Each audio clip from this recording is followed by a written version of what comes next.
Oi pessoal, tudo bem? Professor Rodrigo Eustáquio aqui para a gente falar hoje sobre a aula 2 do nosso curso de aplicações bilineares e tensores, tá? Então, sem muitas delongas aqui, vamos iniciar aqui a nossa aula 2 e o assunto de hoje é funções diferenciáveis de Rn em R, ok? Então vamos rever rapidamente aqui o que nós vimos aí na última aula. Na última aula nós estávamos tratando de funções diferenciáveis de R em R. Tá certo? Então nós demos a definição que existe a função é diferenciável num ponto no domínio quando existe uma boa aproximação linear para a função, perto do ponto A. Tá? Então nós demos um significado de boa, que é exatamente esse limite aqui que eu estou passando o cursor em cima, tá certo? Então é o limite da diferença da f pela aproximação linear, quando você compara com x menos a. Né? Então nós discutimos isso aqui. O numerador vai para zero, o denominador também, o limite é zero, o que significa que essa diferença da função f pela aproximação linear está indo para zero mais rápido que o x menos a, tá certo? E aí nós comentamos então que em funções reais, dizer que é diferenciável significa o quê? Quando existe a derivada, né? Basicamente é isso, tá certo? Se existe a derivada, a função também é diferenciável, tá? Nós mostramos isso aí, né, mostrando que o m é a derivada aqui, ó, tá certo? O cursor está passando? Tá, isso. Então, sim, o m é derivada, você mostra que o limite é zero, e se esse limite é zero, você consegue mostrar que o m é a derivada, tá certo? Então, diferenciabilidade na reta é basicamente isso, quando existe a derivada, tá? E o objeto de estudo de hoje são funções de Rn em R, tá? Então, qual é a definição de diferenciabilidade em um ponto? Né? É a mesma para a reta, só que você tem que respeitar os espaços. Né? Então, informalmente, significa o quê? Existe uma boa aproximação linear para f perto de A. Tá? É a mesma coisa. Tá? Aqui eu só coloquei a observação agora que A é aberto, né? Então vamos lembrar rapidinho o que é um conjunto aberto. Um conjunto ele é aberto quando todos os seus pontos são interiores. Tá? O que é um ponto interior? Um ponto é interior a um conjunto quando você consegue fazer uma bolinha em torno dele, tal que a bola esteja contida no conjunto.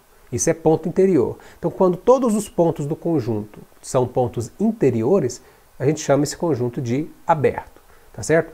Então, assim, para definir diferenciabilidade, não há muita necessidade de dizer que o conjunto é aberto. Tá? Aqui a gente está colocando o aberto para evitar algumas exceções. Tá? É o clássico que tem nos livros mesmo. Tá? Então, quando existe uma boa aproximação linear, aqui eu coloquei plano, por quê? Né? Porque se você olha o n igual a 2, o gráfico de f está no R3, né? Então, geometricamente, você tem o plano. Esse plano, que é o plano tangente, vai ser a boa aproximação linear, tá? Para f perto de A. Então, o conceito, a definição, a forma de escrever é a mesma para a reta. É isso que eu quero que você perceba, tá? A forma de escrever é a mesma. Então, uma função é diferenciável num ponto A, que está no domínio, quando existe a derivada, e além da derivada, esse limite aqui é zero para algum vetor m. Tá? Então veja, eu estou colocando aqui já a existência da derivada em decorrência do que nós discutimos na reta. Tá certo? Agora, além disso, esse limite deve ser zero. Tá? Então eu poderia muito bem definir da seguinte maneira: quando existe um vetor m, tal que esse limitão aqui, ó, vamos dizer assim, é zero, e mostrar que o m é a derivada. Tá certo? É isso que nós vamos chegar, tá? Bom, aqui eu só coloquei para destacar que pode existir a derivada e esse limite aqui pode não ser zero. Nesse caso, a função não seria diferenciável, ok? Então, assim, né, por analogia, veja o que a gente tem nesse limite. F menos o L representa quem? Né? A aproximação linear. Perceba que a maneira de escrever é a mesma maneira na reta. FA mais mx menos A. Tá certo? Só que os espaços aqui são diferentes, porque agora a gente está com Rn e o n pode ser maior que 1. Tá? Ok, então a gente está comparando com a distância de x até a, medida pela norma aqui, e esse limite é zero. Ok? Bom, então a gente já até comentei agora aqui, um bom palpite para esse m. Né? Nós já discutimos isso aí na aula passada, e por analogia, né, esse m quem seria? Né? Seria a derivada. Tá? Seria não, ele é a derivada. Tá certo? Então você pode mostrar isso, você pode mostrar que o m é a derivada, simplesmente tomando os caminhos aqui sobre o eixo x e o eixo y. Tá? Coisa de cálculo 2, simples de fazer. Tá? Agora, quem que é a derivada da função de Rn em R? Né? É o vetor gradiente. tá certo? O vetor gradiente, tá? Aqui eu coloquei a notação em termos de derivada direcional, porque é essa notação que a gente vai estar utilizando daqui para frente, tá certo? Então aqui esse E1 é o izinho lá da geometria, tá? Que seria o vetor formado por 1 na primeira componente e 0 nas demais. O E2 é o Jzinho da geometria, então é o vetor formado por 1 na segunda componente e 0 nas demais, e assim por diante, tá? O EN é o vetor formado por 1 na enésima componente e 0 nas demais, tá certo? Então o vetor gradiente é a derivada. Então o que está sendo dito aqui é o seguinte, ó, a função é diferenciável tem que acontecer duas coisas. Primeiro, tem que existir a derivada, ou seja, deve existir o gradiente. Perfeito. Então, existe o gradiente, ela é diferenciável? Não, não é diferenciável ainda. O que você tem que mostrar? Que esse limite aqui é zero, né? E o que esse limite diz? Você compara a f com a aproximação linear. Então, essa diferença vai para zero mais rápido que x menos a, tá certo? Então, tem que ser duas coisas, tá? E aí nós temos, então, o L, né?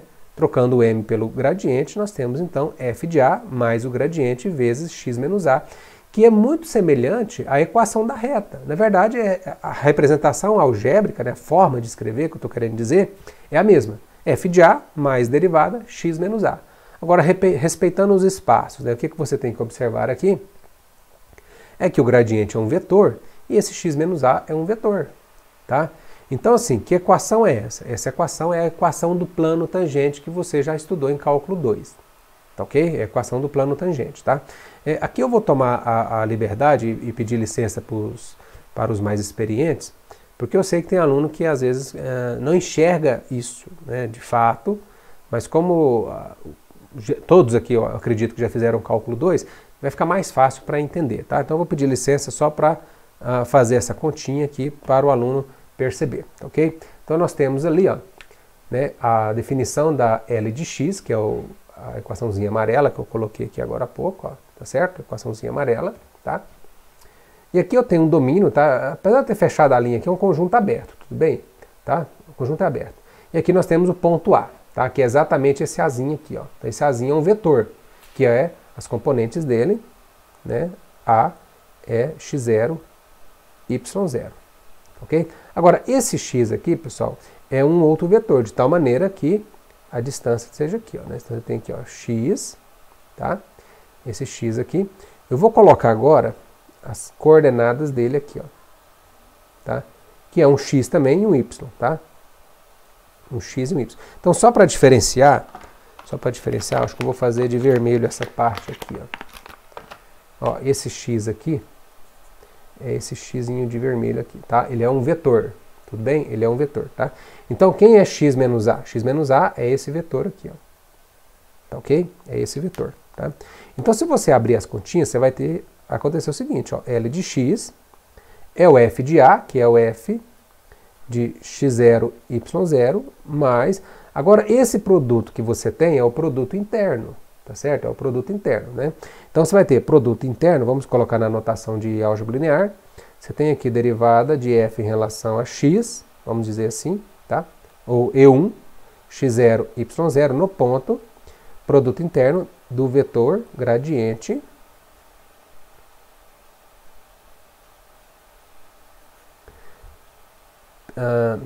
desculpa, faltou aqui, tira isso daqui, ó, tá? Vírgula, vou fechar o produto interno aqui, tá bom? E o outro vetor é o x menos a, tá? Quem que é o x menos a, então? É x menos x0, já vamos abrir aqui, ó, x menos x0, y menos y0. E daí você tem a equação do plano que a gente encontra nos livros aí, gente, tá? Muita gente pergunta assim, professor, de onde que veio a forma? É a mesma forma de escrever, tá? Só entender que é um produto interno, ó. Você tem derivada de f em relação a x no ponto x0, y0, x menos x0, tá? Mais a outra componente, que é derivada de f em relação a y no ponto x0, y0 vezes y menos y0, tá? Então, como eu disse, né, pessoal, isso aqui é uma revisão, tá? Esse x aqui é o vetor xy, tá? Esse x que eu estou colocando aqui, ó, é a função duas variáveis, x e y. Então, assim, é só uma revisão de conceito, mas eu sei que tem aluno que às vezes se bate um pouco nisso aqui, eu quero deixar isso bem claro, tá ok? Bom, e aí nós temos aqui, deixa eu voltar aqui, Isso, perfeito. Nós temos aqui 3 teoremas, tá? Eu queria demonstrar esses teoremas aqui, mas a gente precisa de um pouco mais de recurso, tá? Então, nas próximas aulas eu vou estar falando um pouquinho mais de diferenciabilidade, para a gente poder, pelo menos, demonstrar isso já de forma generalizada, tá? Então, no primeiro item ali, nós temos o quê?